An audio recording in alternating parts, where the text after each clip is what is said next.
Assalamualaikum warahmatullahi wabarakatuh. Hidup itu kadang di atas, kadang juga di bawah. Ada orang yang sangat kaya, ada juga orang yang buat makan saja sehari-hari itu sangat sulit. Di video-video sebelumnya saya sering sekali membahas orang-orang yang inspiratif, tokoh-tokoh atau para pahlawan, bahkan kadang-kadang orang-orang yang hidupnya penuh dengan kontroversi. Tapi di video kali ini saya akan membahas sesuatu yang berbeda. Kita akan belajar dari makhluk yang kecil tapi sangat istimewa.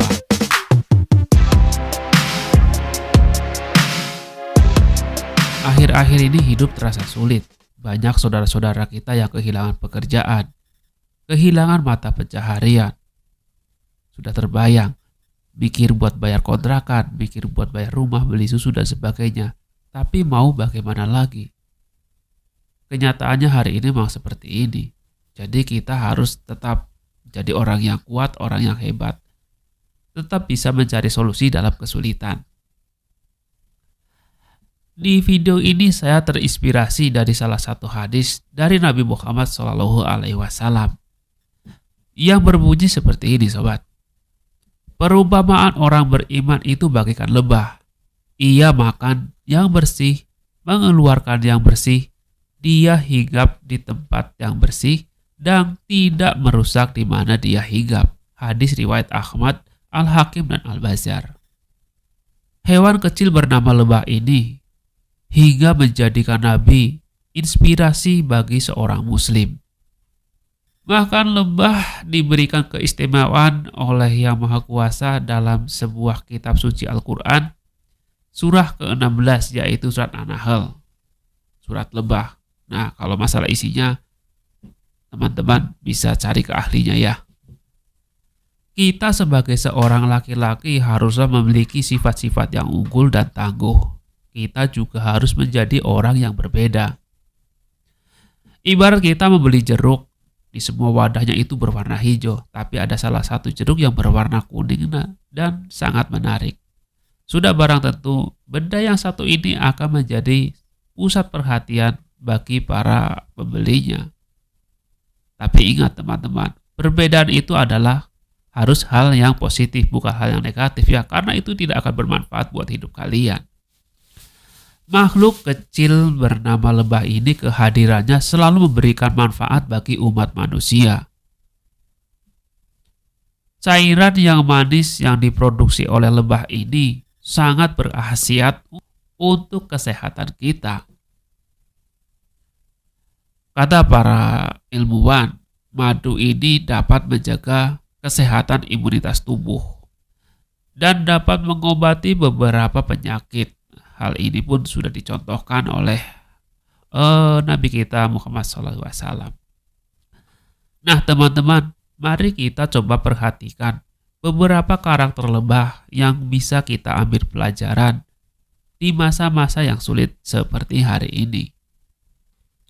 Yang pertama, lebah hinggap di tempat yang bersih dan menyerap hanya yang bersih dan mendatangi tempat yang bersih dan tertuju hanya pada bunga-bunga dan buah-buahan yang mengandung madu dan nektar.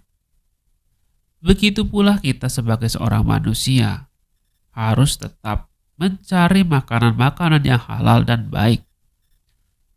Kita masih ingat peneliti dari Jepang yang meneliti kandungan air, yaitu ilmuwan Masaru Emoto. Temuannya ini sangat mengagumkan. Dia meneliti sebuah air yang diberikan doa-doa atau kata-kata yang baik. Dia menemukan di dalam air itu bentuk kristal yang sangat cantik. Tetapi berbeda ketika air itu diberikan kata-kata kotor, cacian dan sebagainya. Air itu bentuk kristalnya itu tidak beraturan.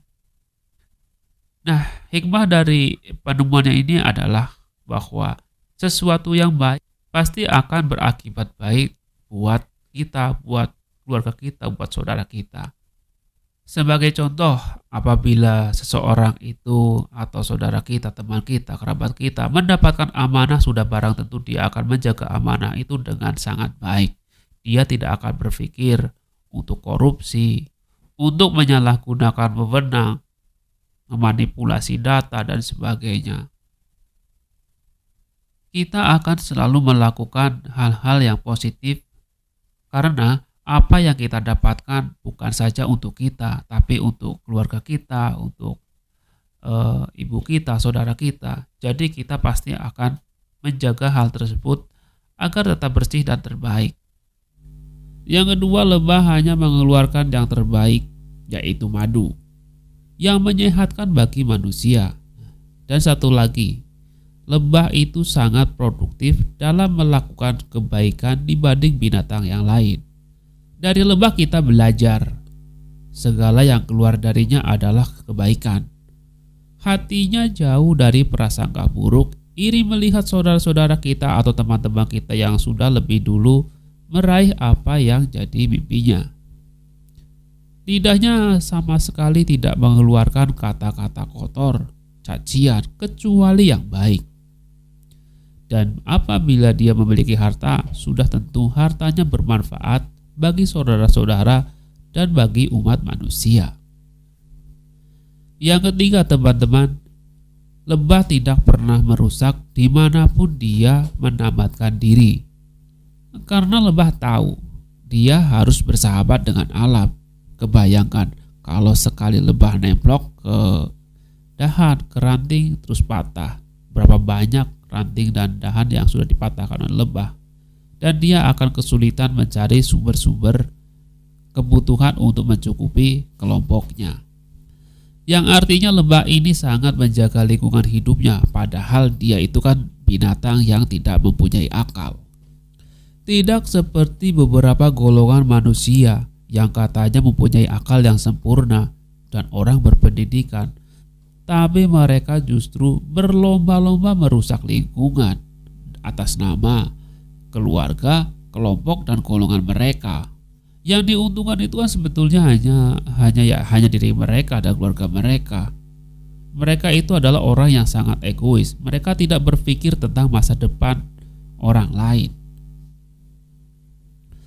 Kadang terpikir di benak saya, orang macam ini apakah mereka terpikir bahwa mereka itu pasti akan mati, sehingga mereka tidak peduli dengan apa yang mereka lakukan itu merugikan orang lain, bukan hanya diri mereka sendiri, bukan hanya tetangga mereka sendiri, tapi seluruh dunia.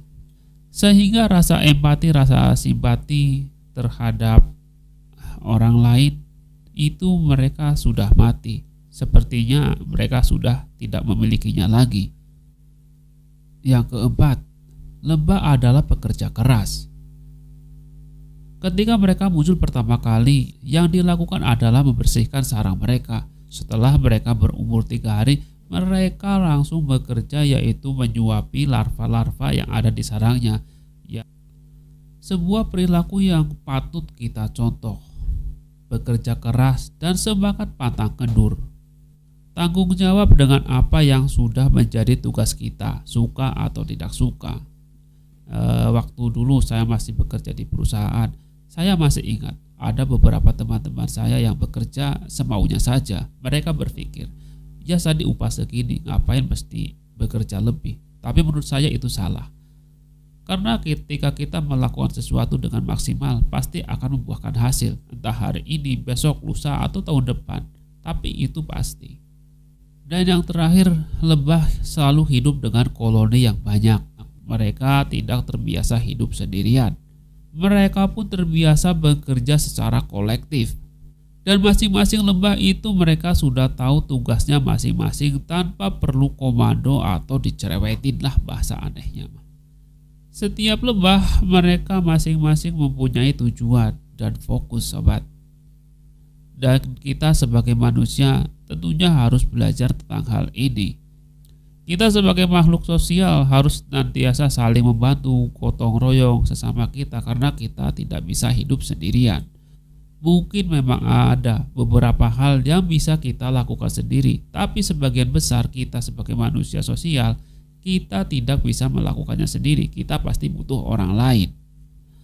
Ada pepatah yang mengatakan, sebatang lidi tidak dapat berbuat apa-apa, tapi banyak lidi dan diikat, dia akan menyapu segalanya. Dari lebah kita belajar bagaimana kita mengambil sumber rezeki yang baik dan tidak merugikan orang lain. Tidak saling sikut, tapi sebaliknya malah saling mendukung. Oke sobat, sekian video dari saya, semoga bermanfaat. Sampai jumpa lagi di video berikutnya. Buat kalian yang baru singgah di channel ini, silahkan tekan tombol subscribe. Jangan lupa tekan tombol loncengnya agar kalian tetap menjadi yang nomor 1 mendapatkan notifikasi dari video-video terbaru dari saya. Terima kasih dan wassalamualaikum.